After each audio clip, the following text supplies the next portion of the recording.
So welcome everyone to Exploration Through Literature featuring Clare Pearson. On an afternoon like this one, I'm especially grateful to say that I am the Dean of the Graham School, the leading school in the world for lifelong liberal arts learning. And on behalf of our team, let me welcome you to the University of Chicago in all of its splendor. This is a place where big ideas are born that change and challenge the world.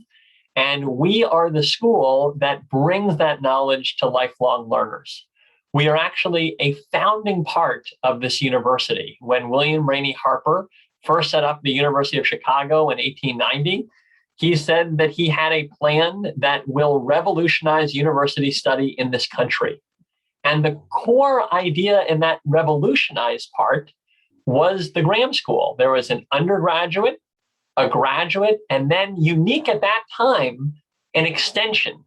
And the goal was to make sure these cutting edge ideas of this great university would be shared with the world, including what were then called non-traditional students. Of course, now, 132 years later, we can kind of see that there are people that are learning throughout their lives at all ages and stages. And the Graham School is constantly blazing new trails to find ways to bring the incredible content of this university to all. And we are so proud to have that history and leadership in lifelong learning. And what we are currently focused on is how do we bring the big ideas of all time, as people in the basic program know about, and of our current moment through programming and classes in the liberal arts so that people can truly engage in the liberal arts across their lives so that we can have that kind of critical thinking and enrichment and citizenry that comes out of the liberal arts experience. And so that is just a little bit about who we are as a school. And today you're going to get a glimpse into our open enrollment program because I'm going to be having a conversation with instructor Clare Pearson, who is teaching a course called Journey to the East, which is coming up this autumn. And I just wanted to introduce that we have other outstanding programs in our school. We have a Master of Liberal Arts that is among the most rigorous and respected in the entire world, where you look across this great university's disciplines and have a chance to have a one-on-one thesis with an eminent faculty member. We have a basic program, and I see many of our basic program alums in the virtual room here, where you immerse yourself in a 4-year liberal arts journey through the Socratic method. We have many different types of courses in open enrollment: literature, as we'll hear about today, history, philosophy, art, science, and writing. And then we have outstanding annual programs. In fact, coincident with this exact moment, we have another program on knowing your Chicago, and we have a program that brings together the arts and culture community around the world each year to look at the future of museum publishing and how we better support lifelong learners through our museum and cultural institutions. But today you are here because you want to go deep into exploring literature. And so I'll just say that there are 3 things that I think make our open program truly special. We have this commitment to liberal arts curriculum in all we do. We have world-class instruction, and Clare is a phenomenal example of that. And we have ambitious learners. And so one of the things that I think most distinguishes our school is all of you. One of the statements I love from Kendall Sharp, who many of you may know on our team, is that we put the adult in adult learning, and that we're a place where people come for serious study outside of the typical classroom. And so how do you, across your life, go to a place where people are learning to learn, where people are wanting to be rigorous, where people are leaning into hard questions? And we are thrilled in a time where that is increasingly scarce to be a place that breaks the echo chamber, that truly involves everyone in discussion, and that expects every student to come with a serious learning attitude. And so for those people who have that ambitious learning, I just think that this is an incredible environment. So with that, I'll just say that there are more opportunities ahead beyond our formal coursework. We have all of these opportunities coming up that you can sign up for free from our events page, from how to view art to looking at the greatest musicals ever, all the way over to looking at Wallace Stevens and Polybius and many other opportunities in the upcoming weeks. And so I'll put that in the chat momentarily. And with that, let me introduce the reason that you all are here, a conversation with Clare Pearson, and she has many hats at the Graham School over time. I'll start by just saying that she has her undergraduate and graduate work from the University of Chicago, studying with the Committee on Social Thought. She then taught for 10 years in the undergraduate level at the university, as well as at the Honors College at Valparaiso University. And then since 1997, she has been part of the basic program team, as well as being a professor in other places as well, such as Oakton. At Graham, in addition to being an instructor in the basic program, she chaired the basic program from 2004 to 2008. She also co-designed the ASIC Classroom program, and then she chaired the Asian Classics program from 2006 to early 2009. Amidst her time here, she has been the recipient of the Graham School Excellence in Teaching Award and many other honors. And so with that, let me stop sharing my screen so that we can actually see the person that we are talking with. And Clare, today we are going to be previewing your class, which is going to be on the Ming Chinese novel, Journey to the West. And so just to kind of begin getting into our conversation, I'm curious if you can kind of set the table here, offer an overview of Journey to the West, what is the story about and how is it originally written? And then we'll go deeper, but just so everyone's on the same page, pardon the pun, curious to just have that overview of the novel itself. Sure, absolutely, Seth. Thank you. This is one of the 4 classic Chinese novels, the blockbuster Chinese novels. And it may be safe to say that it's many people's favorite. This is a Ming era novel written in the late 16th century. And it's a comic adventure tale, an episodic comic adventure tale that's based on an allegorized version of a historical event, of the journey of a Tang era Buddhist monk from China down along the Silk Road into India because he wanted to revitalize Buddhism in China, which had been around for probably 500 years by that time, but there were very few written texts, actual scriptures, and there was a lot of concern that Chinese Buddhism was full of misinterpretations. And he was a scholar and a translator.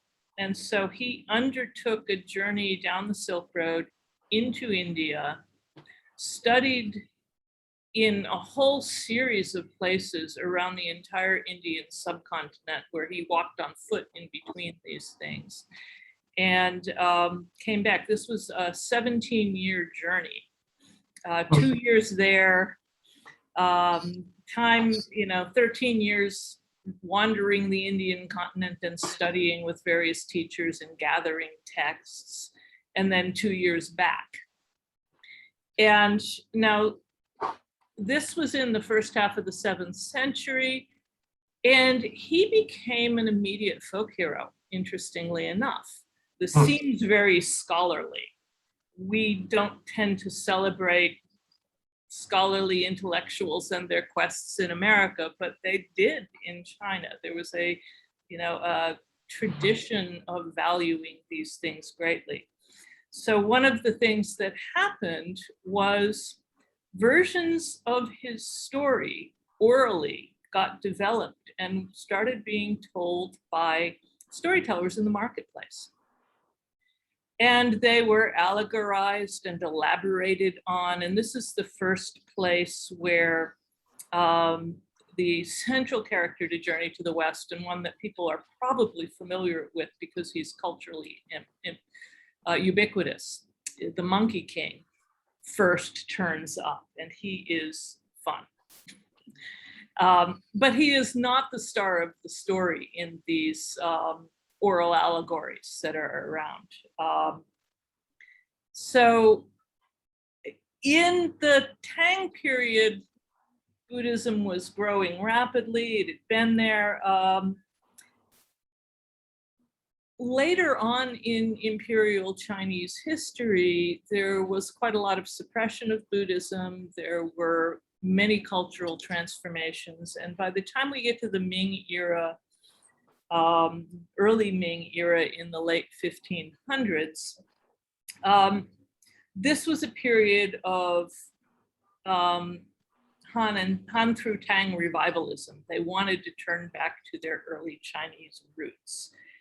And now this Journey to the West was unsigned, so we don't technically know who the author was, but we know who the author was.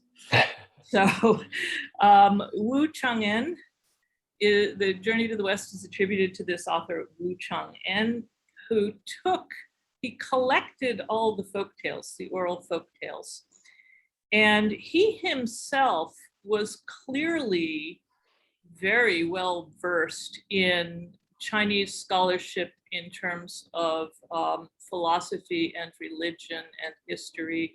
And he knew his Buddhism backwards and forwards. He might have been a Buddhist monk. And he took this story and he shaped it into what we have today, which is a masterfully told comic, satirical, episodic novel where the character of the Monkey King, who has many names, most of them funny, takes over and really becomes the main character of the story. We start by giving Monkey a mythological Taoist birth where he is sort of hatched from a stone egg and shaped by the elements and the winds. And he is a crazy wild creature who then looks for power by seeking out a Taoist teacher. Then he gets it. He's looking for power and immortality, and he gets it. And he turns out to be outrageous and dangerous because he has no self-restraint whatsoever, and he makes trouble everywhere he goes. And eventually, he goes to the heavens and they try to shove him in some little bureaucratic position where they don't have to mess with him, but he steals the peaches of immortality and he eats them, and he breaks into Lao Tzu's palace and steals the elixir, and he starts a war. And eventually they have to go get the Buddha, who is powerful enough to manage to pin him under a mountain for 500 years so he can grow up a little bit. And then he's let loose on the condition that he accompanies the monk, who historically is Xuanzang, on his journey to India. And our monk is given, he's given a magic headband that gets put on Monkey's head. And he has a spell to recite. So if Monkey goes too wild, the headband will tighten and he's like, oh, my head. And we have from there, it's a Buddhist allegory of enlightenment, where it draws on all kinds of traditional Chinese folktales and memes, and also traditional Buddhist folktales and Indian Buddhist folktales and practices from Buddhism, to make all of the obstacles to human enlightenment visible in the form of monsters and demons that have to be fought. And so Monkey becomes the main defender for the monk. There's a concept in Buddhism called monkey mind. So Buddhism will tell you that an untrained mind is like a drunk monkey. It bounces all over the place. It wants everything shiny that it sees. It respects nobody. It's full of itself, and you can't control it. And so Monkey is mind from the very beginning in a lot of ways. And we get a tale where, in addition to having wild, fun, satirical adventures, we also have an allegory of sort of the taming of the mind on the road to enlightenment. And Monkey turns from a wild, out of control, and tremendously funny character to a decent, in control, and still tremendously funny character. So, it's a wonderful comic novel. It's a wonderful, in addition to being a wonderful comic novel, it's very philosophical. You know, it admits of being read on very many levels at once. Well, so Claire, one of the ideas that you've already begun to share is that there are religions and their symbolism that show up in this novel. And there are at least three religious traditions that make appearances. You reference Buddhism, Taoism, as well as Confucianism. And I'm just curious if you can, briefly describe those and then kind of how they're interwoven into this novel. Okay. China,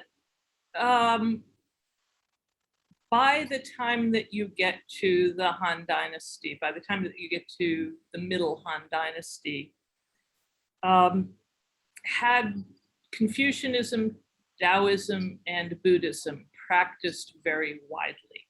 And Buddhism came to China in about the middle of the 1st century, and it was rapidly adopted. There were sort of natural philosophical ties that it made very quickly to Taoism in particular. And these began to be called the three religions. It was nativized, and everybody thought of Chinese religion as the three religions. And so Confucianism and Taoism grew up first. They, Lao Tzu and Confucius were both axial age figures. They were contemporaries of Socrates in Greece. And so the core texts were written then, and they both had very prominent disciples who continued to write on their own, Mengzi and Zhuangzi in particular. And so the basic teaching of Confucianism is that human life and human nature is fundamentally relational. We are not individuals. We exist through our relationships with other people.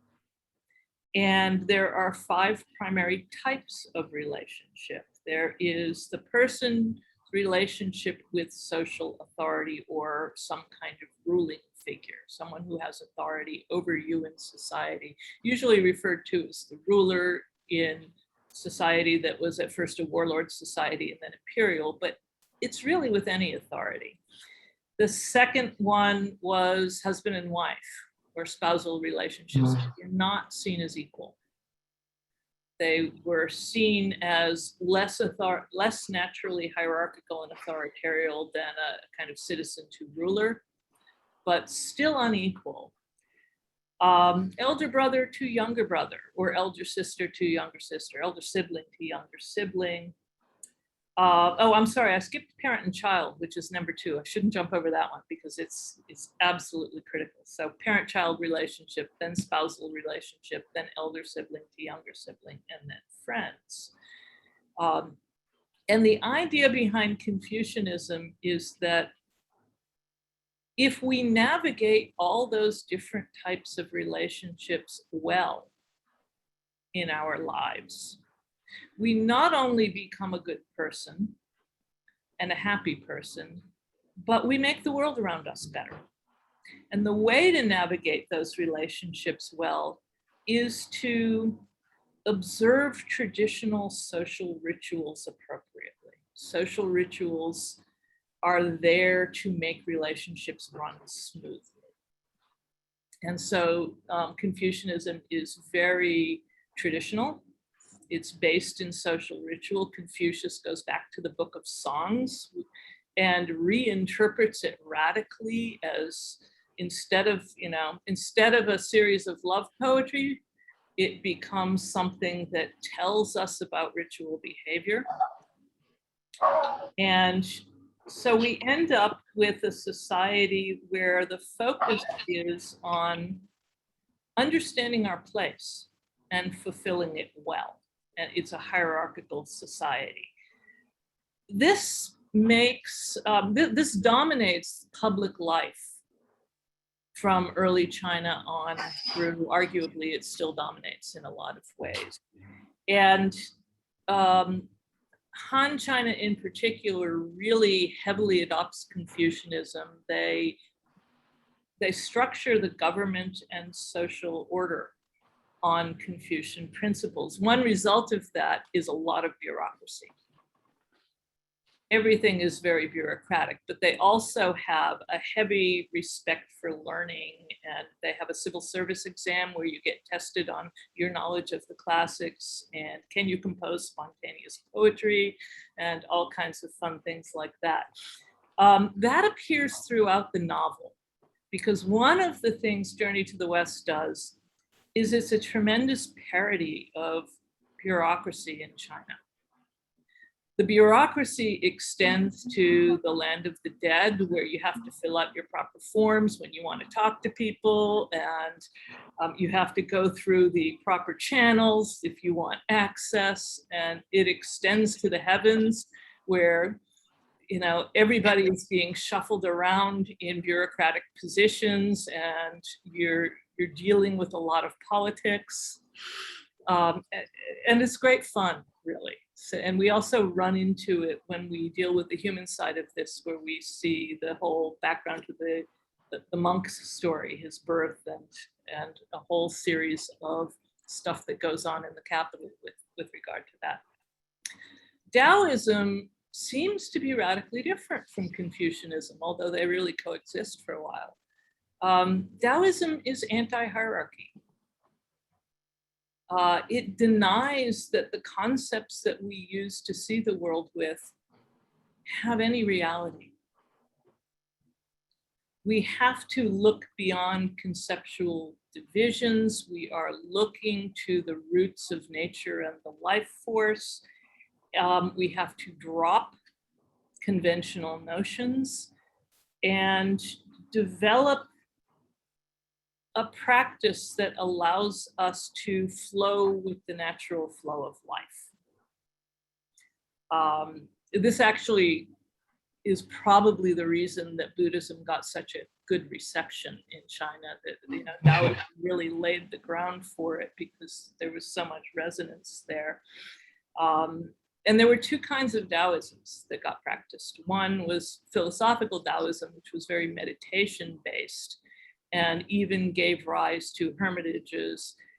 And what you are trying to do in your meditation is both develop insight, but also connect your chi, your life force, with the universal life force, with the theory behind it being that if you really did it successfully, there's no reason not to be immortal. And so we give birth to all kinds of Taoist immortals in folk literature. There was also a popular heterodox Taoism. There were wandering Taoists who were basically folk magicians and folk healers. And they would have all kinds of practices that were supposed to develop powers and heal you and do a whole variety of things. And the book deals with both of those. Monkey starts out as a Taoist.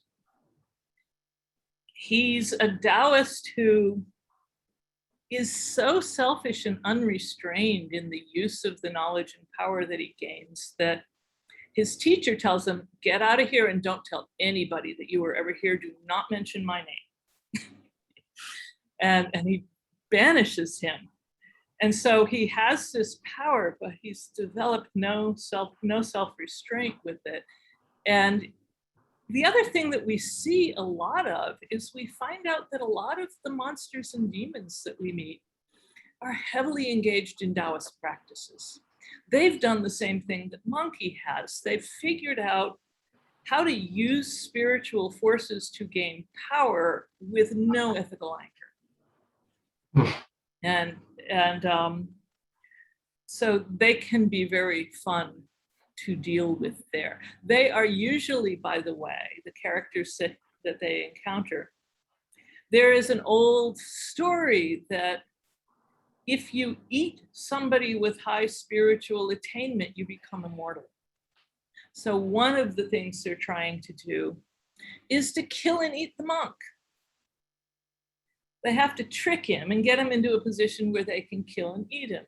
The other thing that they try to do is seduce him off the path, either by making him eat unclean food, usually human flesh, involving him in cannibalism, or by throwing women at him who try to seduce him. It's sort of reminiscent of, the Monty Python Holy Grail story when they get to the castle of women who are all trying to seduce him. We see a lot of that in this story, where he has to stand up to all kinds of seduction and all kinds of dangerous women.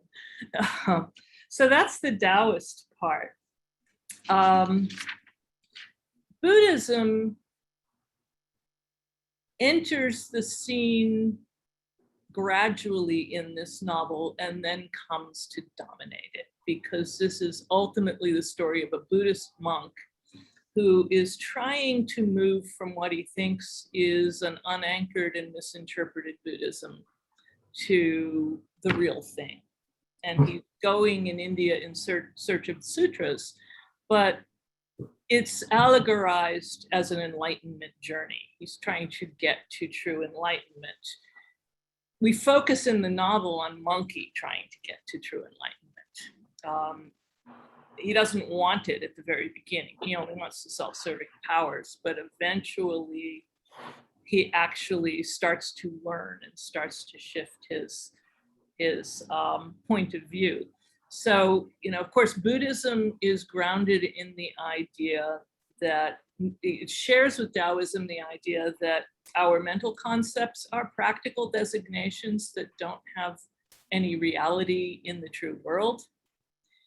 And the practice of learning to see through that is also the practice of learning to see through the most dangerous of those mental concepts, which is the ego or the self. So there is no real self. The ego is a figment of the mind that takes us over, and we have to see through it. And once we've seen through it, which is the first stage of enlightenment, we have to live in a way that is based on active attention to the whole of the world around us that is unselfish. It's not dominated by egotism. And so we follow this through with with all its obstacles. We not only have Monkey, who is the main character because he is mind itself, but we have another attendant on the monk who is a half human, half pig, who is an immortal thrown out of heaven because he got drunk and tried to seduce the moon goddess.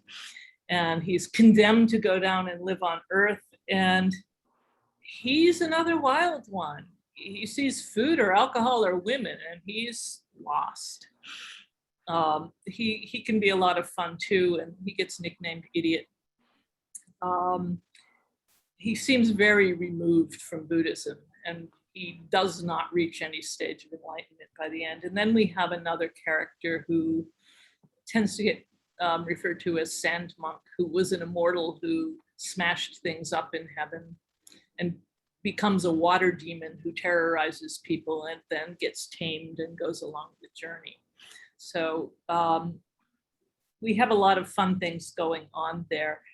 By the time we get to the end of the book, there's a lot of play with Buddhism and the meaning of the sutras and the meaning of enlightenment, and a lot of very good in-jokes on it too. So I won't spoil that part of the story.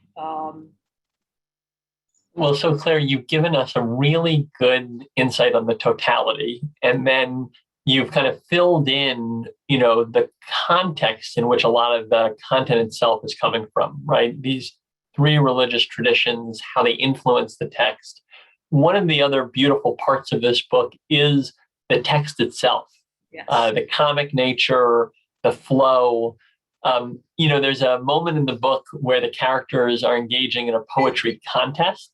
Mm-hmm. And I know from our pre-conversation that you find this moment to be especially joyful as a reader. And so, we talked about this. Is it possible just to read, a little excerpt that you think is, particularly memorable from the book, to just give a sense of the writing itself, in addition to the content? What I can do is, the story is really intricate throughout. It has overtones of 1001 Nights in that the episodic structure, there are 100 chapters and they almost end on a cliffhanger. Yeah. And it's very, very intricate. But what I can do is I can take a small piece of this story around the poetry contest, and I can give you a little context and then read a couple of short pieces from it that will illustrate how it develops it, if that will work.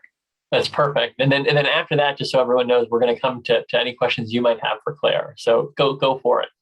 Okay. So in the middle of the book, there is a place where, the monk and his attendants hit this. They're traveling along a mountain ridge and they hit this path where it is all wild brambles. And the monk stops and says, "How am I going to get under that? There's no way. I'm going to have to crawl under these thorns." And Monkey says, "Wait a minute, let me take a look and see how far it is." And he looks up, he says, "God, it's got to be 1,000 miles. I don't know how we're going to do this."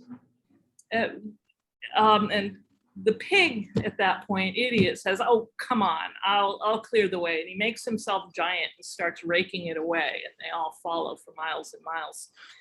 And they walk for a full day and a half, and they're getting nowhere. And they come upon this hermitage. And this is very typical. The monk, whose nickname is Tripitaka, he looks at the hermitage. He says, "Oh, what a beautiful place." And Monkey says, no, this is dangerous. There's something not right about this place. We're going to be in trouble." And there is a demon, a green-faced, red-headed demon, who then comes out of the hermitage and offers them cakes. And Monkey and the pig goes right at the cakes, and Monkey pulls out his rod and says no, and starts a fight. And the demon turns into a wind that picks up Tripitaka and sweeps him across hundreds of miles of brambles and puts him down in a strange phase. And now poetry is interspersed through the book all through, although this is a special chapter where he supposedly has been taken away to meet some immortals, Taoist immortals, and talk poetry with them. And so we get a poetic description of the place. And so I'll give you just a tiny bit here, and then we'll go into the poetry contest. So as Tripitaka enjoyed the scenery, he felt that the moon and the stars grew even brighter. And then he heard voices all saying, "Squire 8 and 10 has succeeded in inviting the holy monk here." When the elder raised his head, he saw 3 old men. The first bore frost-like features, the second had flowing green hair and beard, and the third was meek-mannered and dark-colored. They each had different looks and garments, and they all came to salute Tripitaka. And they introduced themselves with full poems. Each one gives a poem of introduction. And he thanks them, and he does the same. He gives a poem introducing himself, and they ask to be taught, so he starts talking to them. But then, at one point, he glances around himself at the surroundings. And so I'll pick up there. As he glanced cautiously around, Tripitaka saw that it was so bright and luminous inside the shrine that they seemed to be sitting directly beneath the moon. From rock edges, water flowed out, and from flowers came forth fragrance. Unsoiled by half a speck of dust, this place of grace and elegance. Gladdened and comforted by such heavenly scenery, the elder could not refrain from chanting the following line of poetry. The mind of Chan seems like a dustless moon. With a broad grin, elder naughty virtue immediately followed the lead and chanted, on us our muse shines as the cloudless noon. And Squire Lonesome Rectitude followed and said, fine phrases are cut like rolled out brocade. Master Void Summoning said, like rare gems, good lines are fashioned and made. Cloud Brushing Dean came in and said, 6 periods are purged of their vain conceits. The Book of Odes a new compiler needs. And this starts an actual poetry game where they play 2 versions of it. And Tripitaka is asked to start. You give us 2 lines and we will each then give 2 lines that match it in meter and rhyme scheme. And they go through that. And then they want to start again. And they each do 2 lines and the next person has to start with the last word of the previous person's verse and build on that until they get a whole poem. And this goes on, and then they go to whole poetry. It's a longish scene. But this scene ends up with this beautiful woman coming down, who is called the Apricot Immortal, and she's introduced with a poem. A young face, kingfisher adorned in colors better than rouge, luminous star-like eyes, moth brows neat and refined. Down below, a light pink skirt patterned with 5 colored plums. Up above, a maroon blouse without collar or sleeves. Small slippers pointed like phoenix beaks and slender stockings of silk brocade. Seductive and coy like a Tianti goddess, she seems to be the fair Daji of old. And she is, of course, a demon who has come down to seduce him. And so there's a wonderful comic scene. She introduces herself with a poem, and then there's this wonderful comic scene where she cozies up and tries to seduce him. And all the immortals are saying, well, it's impolite to refuse a woman. And he is finally, the monk is finally, he's refusing and he's refusing and he's finally brought to tears. Well, she says, oh, charming guest, let's you and I nestle in jade and perfume and have some fun. And at that point, Monkey breaks in on the scene. He's found him and he's going to save him. So it's a very fun scene. The poetry, poetry in translation is always hard, but it's well done, I think. And it's straight out of an old tradition of in China of competitive poetry. Well, so you've given us a beautiful description of the book, its contents, its context.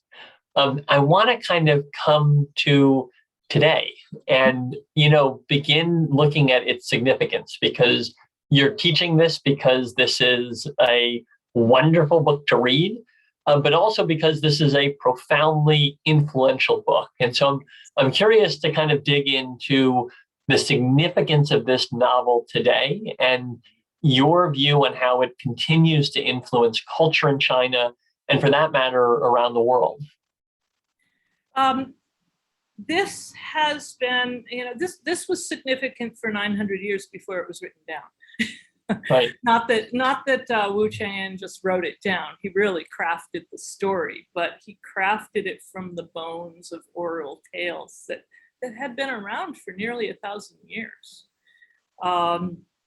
In China, it is so important that the Asian Studies Society actually says that this is a wonderful platform for learning about China altogether, past and present. And I think that's very much true. In China, the stories from Journey to the West get told to children all along. It has a cultural status that maybe the King Arthur tales have in England, where people grow up learning them, they're immersed in them. There's a larger literature that is there for adults to study, but it's sort of in the air in everything. And this is as old as that.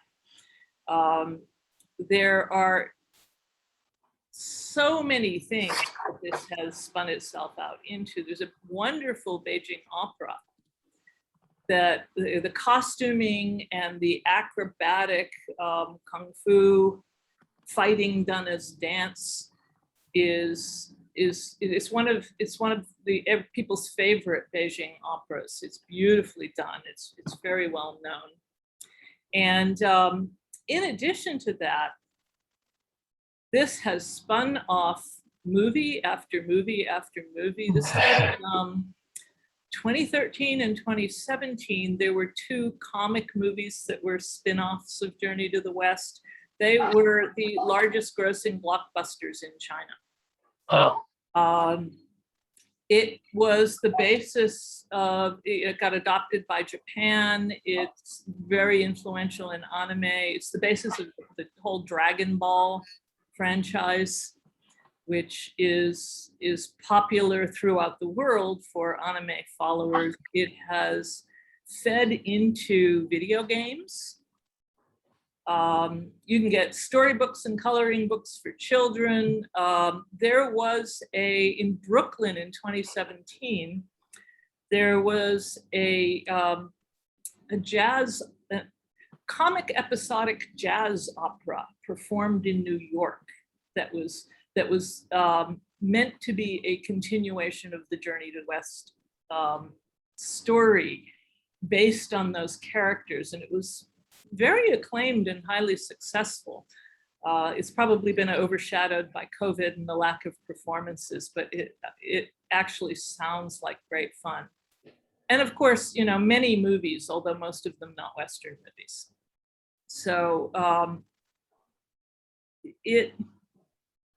there are famous sculptures in China of the characters of Journey to the West. You find them everywhere. They are extraordinarily well known. And I think the novel itself, in the way it works with its context, really gives you China. Yeah. In a fun way. Well, and just to echo what you're saying in the chat, Norman is writing about how he has seen these as he was walking, and Jason is writing about Dragon Ball and writing the Pride. So there's a lot of familiarity on this Zoom with the cultural references that are, continue to penetrate society today in deep and meaningful ways. There's actually currently a popular Netflix series that is showing in Australia and Japan that is based on it too. I forgot about that one. Yeah, well, that is very much of our time since everyone is streaming these days. Yeah. Claire, I have one final question here for you from our audience. It's from Mary Tracy Sigmund, and she is asking you to speak to the fact that Tripitaka is the name for the three primary Buddhist scriptures. And the fact that the scriptures came from India to China, are now going back through the monk to India, seems significant. And she's just eager for you to expound on that dimension a little bit further. Yeah, Tripitaka is actually a word that means three baskets. And it's used in Indian Buddhism for the different classifications of Buddhist writings. And so Xuanzang gets the name Tripitaka because he's going to go and get the Buddhist writings and bring them back. And he actually brings back over 800 scriptures, and he translates most of them. So it's in a certain way a fitting name. Wonderful for noticing that. Thank you. It's very intentional. And I know we are at 12:45, our theoretical stopping time, but let me just ask, because this is a to be continued conversation. Yeah. You're going to be taking a course. Oh, yeah. And I was just going to say, tell us about the course and how it will explore this novel. Yeah. It's a very long novel, and it's a very context-rich novel. So the course is designed as a 3-quarter course where we will read the novel slowly, and around the novel, we will simultaneously be reading core pieces of context. So we'll look at some of the Chinese myth. we'll look at some of the texts of Confucianism. In the fall, we will do a deep dive into Lao Tzu. And I've got a translation of the text that's very Talmudic. There's a translated verse, and the translator has collected short interpretations from Chinese interpreters over the years, so we can see how this notoriously difficult text has been interpreted in China. And we'll play with that. And then we'll do some Tang poetry and some Buddhism as we move on, so that we get really the full rich context of the Chinese culture that the novel draws on as we go. Wonderful. Well, Claire, thank you. You are an amazing instructor who has been part of our team for 25 years at the Graham School. And I think personally, I miss hearing people praise your courses from all across our school. This may be the most exciting course sequence that you've taught yet. So it is really exciting to get a chance to journey to the east with you today and talk about this novel Journey to the West. And, I'm personally really looking forward to hearing about the journey that your students will be on over this upcoming year. Thanks to everyone who has joined us today. We are grateful to have you in our Graham School community, and we look forward to continuing these conversations. Next week, we will be talking with Chris Jones, who is the theater critic for the Chicago Tribune, as well these days as the editorial page editor and a number of other titles. So that should be an exciting discussion, and we'll be introducing his course on the greatest musicals ever. No small title to put out there. Thank you all. Have good rest of your days. And thank you again, Claire, for your, just absolutely wonderful discussion of this book. Thank you, Seth, and thank you, everybody.